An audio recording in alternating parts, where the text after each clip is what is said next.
Hello everyone, welcome back to our YouTube channel Nitesh Tiwari e learning. आज हम class 11th के English literature का paper solve करने जा रहे हैं। गर्ल्स का है ये। तो सबसे पहले हमारा जो पैसेज है अनसीन पैसेज, ये हमारा मेसी के ऊपर आया हुआ है। तो शुरू करते हैं पहले क्वेश्चन से। पहला क्वेश्चन है हमारा, when Lionel Messi 13 move to Spain to join. तो जब मेसी जो था वो 13 साल के थे तो वो स्पेन गए थे कौन सी टीम को ज्वाइन करने के लिए? तो it's FC Barcelona. First one will be the correct answer. तो इसका जो हमारा आंसर है वो बच्चों हो जाएगा फर्स्ट वन। फिर अब हमारा जो नेक्स्ट क्वेश्चन है ये है हमारे पास। नेक्स्ट जो क्वेश्चन है हमारा, at what age did Messi debut for FC Barcelona senior team. कौन से एज में? इसका हमारा आंसर जो है बेटे वो 17 है। तो 17 will be the correct answer for this one. 17 में ऐसा किया था उन्होंने। उसके बाद हमारा which award did Messi win multiple times for. तो ये है आपका फीफा बेस्ट प्लेयर अवार्ड। तो बच्चों इसका जो आंसर होगा आपका वो आपका ए हो जाएगा, फीफा का बेस्ट प्लेयर अवार्ड। नेक्स्ट जो हमारा क्वेश्चन है कहता है, Messi left FC Barcelona in 2021 due to financial issues at the club. तो आपका आंसर इसमें बी है, फाइनेंशियल इश्यूज़ थे क्लब के अंदर जिसकी वजह से उन्होंने FC बार्सिलोना को 2021 में लीव कर दिया था कुछ टाइम के लिए। मतलब उन्होंने टीम छोड़ दी थी। तो आपका जो एग्जैक्ट आंसर है it will be the B, fourth का बी है आपका answer. Next, which club did Messi join after leaving Barcelona. It's Paris Saint Germain. तो आपका जो ये टीम है जो उन्होंने बार्सिलोना को छोड़ने के बाद ज्वाइन करा था वो आपका है पेरिस सेंट जर्मेन। तो आपका answer C will be the exact. What help Lionel Messi to cement his place in football history. तो फुटबॉल हिस्ट्री में उन्होंने अपनी जो जगह बनाई थी वो कैसे बनाया था? Bye winning international matches and titles like कुछ अगर मेजर टाइटल्स की हम लोग काफ़ी सारे मेजर टाइटल्स उन्होंने जीते हैं। तो आपको बताना है कि उन्होंने टाइटल्स जीते हैं Argentina to win the Copa America. तो इसमें ये आपका आंसर हो जाएगा कि मेसी ने काफ़ी सारे टाइटल्स इंटरनेशनल लेवल पर जीते हैं जिसकी वजह से वो फुटबॉल हिस्ट्री में काफ़ी ज़्यादा जाने जाते हैं। 7th क्वेश्चन है हमारे पास, what major obstacle did Messi face in his early life and how did he overcome it. तो कौन कौन से प्रॉब्लम्स को इन्होंने अपनी अर्ली लाइफ में फेस किया था? सबसे पहले इनकी जो ऑब्स्टेकल है बेटा वो है कि he was diagnosed with growth hormone deficiency. तो मेसी को ये प्रॉब्लम था कि वो ग्रोथ हार्मोन डेफिशिएंसी के शिकार थे और इस प्रॉब्लम को उन्होंने अपने मेडिकल जर्नी के थ्रू चेंज करा था। काफ़ी ज़्यादा एक्सपेंस किया था उन्होंने और बाद में वो ठीक हो जाते हैं। नेक्स्ट आपका क्वेश्चन है, what qualities make Messi career and inspiring story. बेटा मेसी की करियर को इंस्पायरिंग बनाता है उनका resilience, talent, passion for the sport. तो आप इसमें क्या यूज़ कर सकते हैं? मतलब क्या कह सकते हैं आप कि क्या बनाता है? तो the last line will be the exact answer for that. Like उनका जो रेजिलियंस होता है, टैलेंट होता है, पैशन फॉर द स्पोर्ट होता है, ये उनकी हेल्प करता है to become the world class player in of football. तो आपका ये आंसर सही रहेगा आपका, आप ये उसमें लिख सकते हैं। सेकेंड जो पैराग्राफ है इंडिया के अंदर डाइवर्स ईटिंग हैबिट्स को लेकर के है। तो चलिए पैराग्राफ पैसेज तो आप पढ़ लेंगे, आंसर्स के साथ आगे बढ़ते हैं। What is the primary staple food of northern India. तो बेटा नॉर्दर्न इंडिया का प्राइमरी जो फूड है वो आप जानते हैं सभी राइस है, because you know the states like आपका Uttar Pradesh, Bihar, all the states are basically जो लोग हैं यहाँ पर वो चावल को प्रेफर करते हैं। Coastal regions in India mainly consume. तो कोस्टल रीजन जो होते हैं बेटा वो मेनली कंज्यूम करते हैं सी फूड, क्योंकि कोस्टल रीजन में जो सी फूड होता है वो बहुत वैरायटी पाई जाती है और बहुत इजीली अवेलेबल होता है। तो सी फूड को ज़्यादा प्रमोट करते हैं, वो ज़्यादा प्रीफर करते हैं। What effect does the processed food has on health and environment. तो इससे बेटा आपके बहुत सारे, जैसे आपका ओबेसिटी का इशू रहता है, आप इसमें ओबेसिटी लिख सकते हैं और अदर हेल्थ रिलेटेड इशूज़ होते हैं वो उससे हम डील करते सफ़र करते हैं। तो you can go with that one.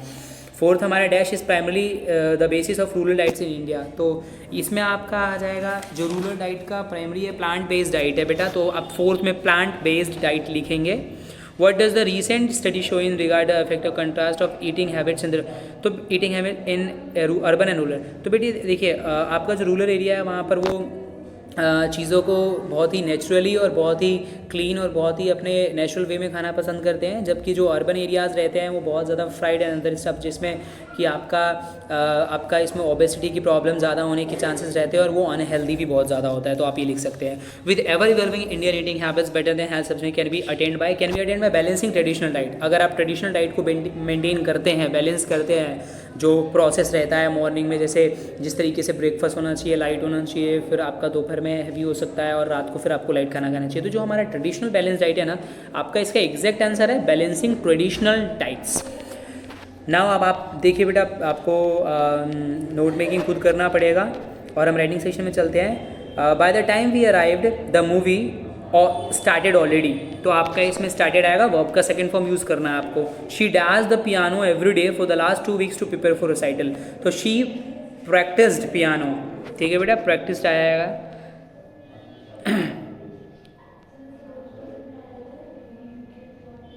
Sorry, इसमें आपका she had been practising the piano आएगा बेटा, सॉरी, है ना, दोबारा नोट करेंगे बेटा। सेकंड का आएगा आपका she had been practising the piano every day for the last 2 weeks to prepare for her recital.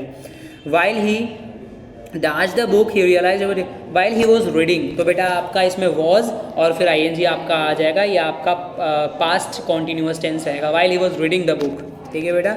Doors director पे चलते हैं, चूज द करेक्ट फॉर्म, तो आपको इसमें करेक्ट पैसिव फॉर्म आपका एक्टिव में दिया हुआ है, passive, the chef prepared a delicious meal, तो इसमें आ जाएगा a delicious meal has been prepared by the chef, तो आपका इसमें C will be the exact answer. प्यारे बच्चों, आप इसमें आंसर सी मार्क कर सकते हैं, सी आपका सही आंसर है। चूज द करेक्ट, तो आपका the homework was completed by सारा, तो सारा कंप्लीट्स द होमवर्क, ठीक है, तो आपका इसमें first one will be the exact answer, tick कर लीजिएगा, पहला आंसर सही है बेटा। रीअरेंज करना है हमको इसमें सेंटेंस को, तो प्यारे बच्चों मैं आपके लिए रीअरेंज करके आपको बता रहा हूँ, ठीक है, ध्यान दीजिएगा, क्योंकि आपका रीअरेंज बहुत ज़रूरी रहता है। अगर एक वर्ड भी आपका आगे पीछे होता है तो the whole question will be wrong. 6th question है आपका, कहता है, तो इसमें आप लिख सकते हैं, मतलब जो आपका अरेंजमेंट होगा सही वो रहता है, students should focus on studying when they have exams, ठीक है, आप लिखेंगे student should focus on studying when they have exams, तो ये आप इसमें करेक्ट आंसर है। दूसरे का जो करेक्ट आंसर है वह she finished reading the entire novel, दूसरे का जो बेटा करेक्ट आंसर है she finished reading the entire novel.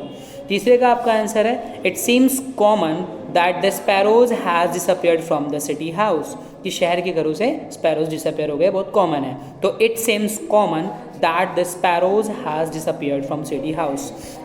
Next question जो बेटा आपका है, ये क्वेश्चन आपका एडवर्टीजमेंट का है और इसमें आपको ऑब्वियसली सिचुएशन वेकेंट कॉलम में एडवर्टीजमेंट लिखना है। जो पोस्ट होगा वो आपका होगा मैनेजर का। कंपनी आपको दे रखी है, नोएडा की कंपनी है, BLB LTD कंपनी लिमिटेड, और इसमें आपको असल में लिखना है एक सिचुएशन वेकेंट के लिए, ठीक है बेटा, तो बहुत ईजी आप कर सकते हैं। दूसरा आपका सेल कॉलम में है, जिसमें आप अपना घर बेचना चाहते हैं, फ्लैट नहीं है घर का है, तो देखिएगा आपको घर की जो प्रॉपर्टीज़ है आपको लिखना है, आप BHK नहीं लिखेंगे, इसमें प्रॉपर इंडिपेंडेंट हाउस मेंशन करेंगे और जो भी स्पेसिफिकेशंस होगी प्रॉपर्टी की, लोकेशन जैसे प्राइस एटसेट्रा, आप उसमें मेंशन करेंगे। तो this one is also easy.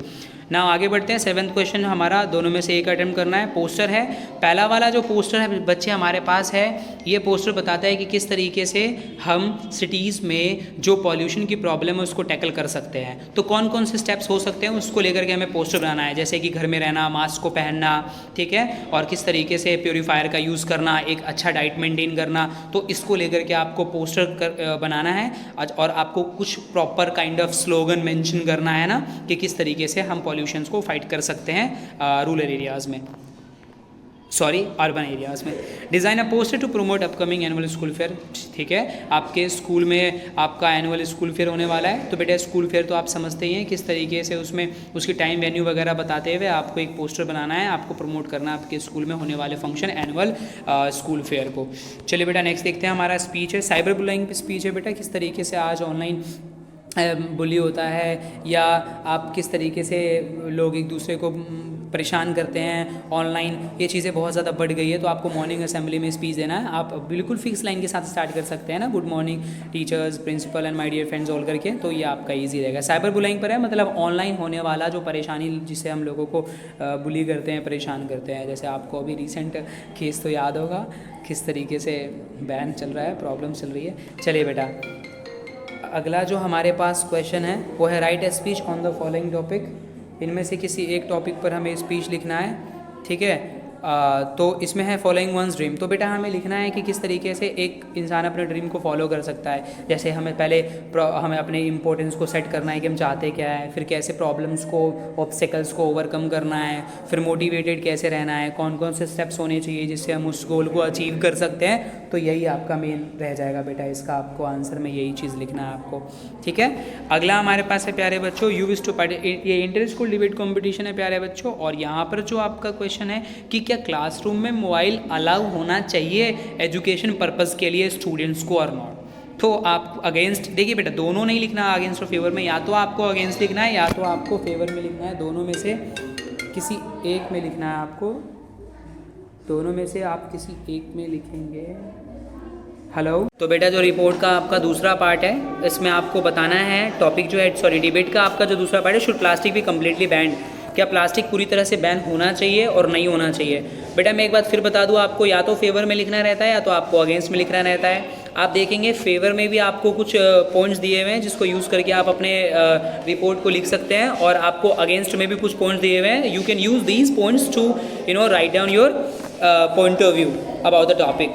चलिए बेटा सेक्शन सी पे आते हैं, कोशिश करता हूँ मैं आपको जल्दी जल्दी इसके आंसर्स बताऊँ। What does the photograph primary depict. तो बेटा फोटोग्राफ क्या डिपिक्ट करता है, the mother and an cousin pending the sea, ठीक है, इस चीज़ को डिपिक्ट करता है। द स्पीकर्स चाइल्डहुड मेमोरी भी कह सकते हैं हम कहीं ना कहीं, लेकिन स्पीकर का चाइल्डहुड मेमोरी नहीं है, वो असल में उसकी मॉम का है। तो जो आपका ऑप्शन है B will be the correct one. आगे बढ़ते हैं प्यारे बच्चों। इसके बाद What does the poet mean by terribly transient feat? बेटा terribly transient feat का मतलब होता है the temporary nature of life. Like nothing is permanent in this world. Everything will going to end one day. So this is what the poet is basically trying to say here, or trying to present here. Now let's move to the next one. Next जो हमारा question कहता है what does the poet mean? Sorry. The next one is what does the unchanged sea symbolize in the poem? The inevitability of time. तो बेटा आपका D answer correct होगा इसका, the inevitability of time की time never stops for someone, time is something which kept on moving, बढ़ता रहता है, लोग खत्म होते रहते हैं, चीज़ें बदलती रहती है। तो fourth will be the option. Now next आपका जो पैराग्राफ है ये आया है माई चाइल्डहुड से। इसका जो हम आंसर देखेंगे प्यारे बच्चों, पहला क्वेश्चन कहता है हेल और हेवन वाला है। What does the poet imply when he says hell and heaven could not be found in geography. तो इसका सीधा सीधा बेटा आपका आंसर है he realize that hell and heaven were the imaginary concept, है ना। जब हम बच्चे होते तो हमें हमारी इमेजिनेशन होती है कि स्वर्ग और नर्क होता है, पर वास्तव में वैसा कुछ है नहीं, मैप पर मिलता नहीं है। तो B will be the exact one. Next है प्यारे बच्चों, what is the poet reflecting on this excerpt. ठीक है, तो क्या रिफ्लेक्ट कर रहा है इसमें पोएट। तो सबसे पहले प्यारे बच्चों इसमें होगा आपका the loss of innocence and belief. Childhood is the period जहाँ पर हमारे अंदर बहुत इनोसेंस होता है, बहुत चीज़ों को लेकर के विश्वास होता है झूठा, है ना। पर जैसे जैसे हम बड़े होते रहते हैं वो ख़त्म होता रहता है। तो कहीं ना कहीं second will be the exact option, second का बी है आपका बेटा। According to the poet the childhood ends when. तो पोएट के अकॉर्डिंग चाइल्डहुड कब ख़त्म हो जाता है। तो व्हेन वन बिकम्स एडल्ट बेटे, या ऐसा भी हम कह सकते हैं one stops believing myths. So A will be the correct. अगर मोस्ट अप्रोप्रिएट देखें तो ए चला जाएगा आपका, वन स्टॉप्स बिलीविंग मिथ्स, क्योंकि बचपन में हमें मिथ्स को मानना बहुत आसान हो जाता है, बट एडल्ट होने के बाद ये चीज़ें नहीं होती है। नाउ चलिए प्यारे बच्चों अब होर विलेज के बारे में। सबसे पहला वर्ड वाज अनफॉर्चुनेट।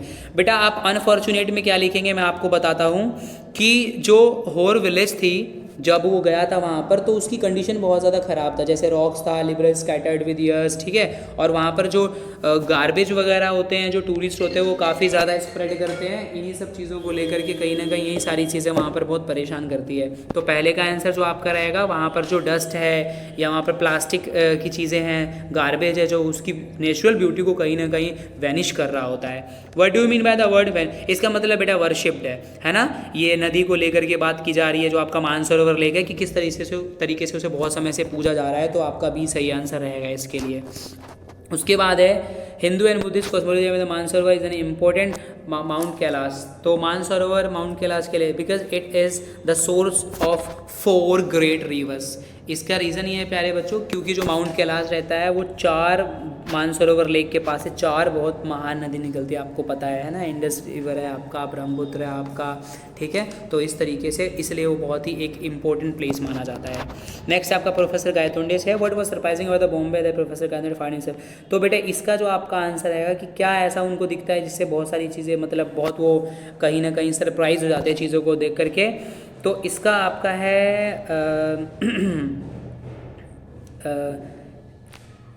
इसका आपका आंसर आएगा India had never been colonised by the Britishers, ठीक है बेटा, सी आंसर सही है। How did professor Gaitonde feel as he realise he was an alternate version of reality. तो इससे प्यारे बच्चों वो बहुत ज़्यादा, आपका जो आंसर इसमें आएगा ही वाज इनडिफरेंट, या आप ऐसे भी कह सकते हैं he was thrilled and apprehensive. तो आपका बिल्कुल एग्जैक्ट आंसर भी रहेगा he was thrilled and apprehensive, ठीक है बेटा। नेक्स्ट बढ़ते हैं, which clue first made professor Gaitonde suspect that he was in a different version of Bombay. तो अब इसमें आप अगर बात करें हम लोग मेन क्या रहेगा, तो हमारा रहेगा न्यूज़पेपर हेडलाइन, क्योंकि न्यूज़पेपर की हेडलाइन को पढ़ने के बाद he was totally sure that कुछ ना कुछ गलत चल रहा है या एक डिफरेंट वर्जन ऑफ लाइफ में वो पहुँच गया है। नेक्स्ट हमारे पास है प्यारे बच्चों, इसमें है व्हाट वाज द नैरेटर्स अननेचुरल। तो इसमें अननेचुरल साउंड की बात करें तो इसमें बिल्कुल एग्जैक्ट बेटा आपका फर्स्ट आंसर है कि उसका साउंड अननेचुरल इसलिए होता है क्योंकि उसे समझ में आ जाता है वो चीज़ें उसकी मॉम की है पर उसे अब नहीं चाहिए, क्योंकि कहीं ना कहीं now it has been used by someone else, ठीक है बेटा। सेकेंड है why did mother ask the narrated to help, because her mother, क्योंकि प्यारी बच्चों उसकी मॉम चाहती थी कि उसे पता चले कि वो चीज़ें उसकी है ना, उसके में कहीं ना कहीं अपनापन की फीलिंग को जगाने के लिए। तो आपका ये आंसर रह जाएगा इसमें। I don't know the cutlery, तो प्यारे बच्चों इसका आंसर है आपका D, answer D will be the correct one, both B and C बेटा। इंडिफरेंस एंड ग्रेटिट्यूड, उससे थोड़ा दुख भी होता है और उसके मन में एक बदलाव आता है, चेंज ऑफ मूड, क्योंकि अब उसकी मॉम से जुड़ी हुई नहीं है। Why did the girl laugh, the girl laugh because what ever she wanted at the beginning of the story, now everything is useless for her because now the memories are no longer connected with the objects that was there in the house, ठीक है बेटा। अब हम अगला देखते हैं question. Next में है the purpose of the building the arch, तो इसका बेटा पर्पज रहता है ना, तो ये टू इम्प्रूव सिटीज आर्किटेक्चर, तो B will be the correct option बेटा जी। नेक्स्ट है व्हाट वाज डिसग्रेस, तो डिसग्रेस ये रहता है that the crown of the king fell down from the building or basically the ark that was built there. Now there was just a place in king identified, तो figure of speech बेटा irony है क्योंकि king को just and placid दोनों बोला गया है, समझ रहे हैं आप, तो irony will be the exact figure of speech here. Now the manner in which the king acts in the poem shows his impulsiveness, बेटा क्या दिखाता है, impulsiveness, उसका गुस्सा या किसी भी चीज़ को उसी वक्त करने की जिद। चलिए अब हम क्वेश्चन की तरफ बढ़ते हैं। Why was Tutankhamun khamun's death a mystery, इसका आप बेटा आपका आंसर है कि कोई रीज़न नहीं होता है उसकी डेथ का, ही डाइड वेरी अर्ली, और ना कोई पॉइजन का निशान होता है, ना ही कोई सॉर्ड का कि उसे मारा गया हो, कोई किसी तरीके का कोई भी वहाँ पर नहीं रहता है। हाउ डिड जॉर्डन को फैमिली शो करेज, बेटा देखिए किस तरीके से उसकी फैमिली रेजिलियंस दिखाती है, करेज दिखाती है। उसका बेटे को चोट लगती है, all of them were in very desperate situation, है ना, उसको भी बहुत ज़्यादा उसके बोन्स वगैरह टूट जाते हैं, पर still you know they were thinking positively that they will going to make it. अगला है बेटा आपका how does the poet describe the relation between the bird and the tree, बेटा बताया गया that it is very deep connection. क्यों? क्योंकि प्यारे बच्चे जो बर्ड है ना, जो बर्ड है वो असल में उस ट्री का इंजन के तौर पे बताया गया है ना, like the heart in the human body. चलिए how does the father expresses his feelings about the lack of understanding, इसमें बेटा ये कहीं ना कहीं आज के कंटेम्प्रेरी रिगार्ड में चीज़ें हैं कि किस तरीके से now the relation between a father and the son ये ख़त्म होता जा रहा है और हम अपने पेरेंट्स को समझ नहीं पाते हैं, कहीं ना कहीं हमारे बीच में मिसअंडरस्टैंडिंग क्रिएट होती है। आगे है प्यारे बच्चों हमारा 14th क्वेश्चन का, देखते हैं इसमें हाउ डज डॉक्टर एंडोमेशन सक्सेसफुली, प्यारे बच्चों बेबी को कैसे बचाने में वो सक्सेसफुल रहता है। आपको इसमें देखिए 3 नंबर का क्वेश्चन है, बहुत ही आपको ध्यान से इसे लिखना है। इसमें आपको बताना है कि किस तरीके से डॉक्टर एंडोमेशन नर्स को बोलता है कि वो हॉट वाटर और कोल्ड वाटर का बाउल लेकर के आएगा। He started dipping the baby once in the hot water then in the cold water and after doing so for 15 or 20 minutes the mucus came out from the nose of the baby and the baby started breathing. The body was totally white at the beginning, now it became pinkish because the flow of blood started going on in the body of the baby. Now let's move to the next one. अब आपका प्यारे बच्चों 6 marks का question है। देखिए कोई भी direct नहीं है। यू आर समय इतना reading the poem the voice of the rain. तो प्यारे बच्चों इसमें आपको इंपॉर्टेंस ऑफ रेन प्रेजेंट करना है स्पीच के फॉर्म में। आपको लिखना असल में स्पीच ही है, आंसर नहीं लिखना है, बट आपको रेन के इंपॉर्टेंस को एक्सप्लेन करना है in the form of the speech. दूसरा है प्यारे बच्चों आपके पास खुशवंत सिंह में पोर्ट्रेट ऑफ अ लेडी। तो इसमें बताया है कि आप उसके दोस्त हो और आप उनके घर गए हो, तो ग्रैंड माँ की जो एनिमल को लेकर के लव है और कैसे उसकी लाइफ को इम्पैक्ट करता है इसके बारे में आपको बताना है। तो आपको सीधा सीधा यहाँ पर आपको क्या करना है प्यारे बच्चों, एक आर्टिकल लिखना है जिसमें आपको एक्सप्लेन करना है ग्रैंड माँ का लव फॉर द एनिमल और बेसिकली फॉर द पैट। अगला क्वेश्चन मिसेस पियर्सन को है कि अगर आप मतलब किसी भी इंसान की ज़िंदगी में जो लव है, रिस्पेक्ट, वो सबसे ज़्यादा मैटर करता है रिस्पेक्ट, तो आपको बताना है, आप एक मोटिवेशनल स्पीकर हो, कि किस तरीके से किसी की भी फैमिली में या किसी भी पर्सन की लाइफ में जो लव है और सेल्फ रिस्पेक्ट है उसका एक अपना एक अलग ही रोल होता है। तो आपको इसी टॉपिक पर सेल्फ लव और सेल्फ रिस्पेक्ट के ऊपर आपको लिखना है स्पीच। और लास्ट क्वेश्चन प्यारे बच्चों, आप आराम हैं और मान लीजिए कि आपके पास वाइट हॉर्स है और आपके एक्सपीरियंस को लिखना है डायरी एंट्री में कि क्या क्या हुआ। तो मतलब आपको बताना है कि what are the things that they did together, how was the experience when both of the boys were riding the horse, और कैसे उनकी पर्सनैलिटी को इम्पैक्ट किया इस चीज़ ने। चलिए, थैंक यू।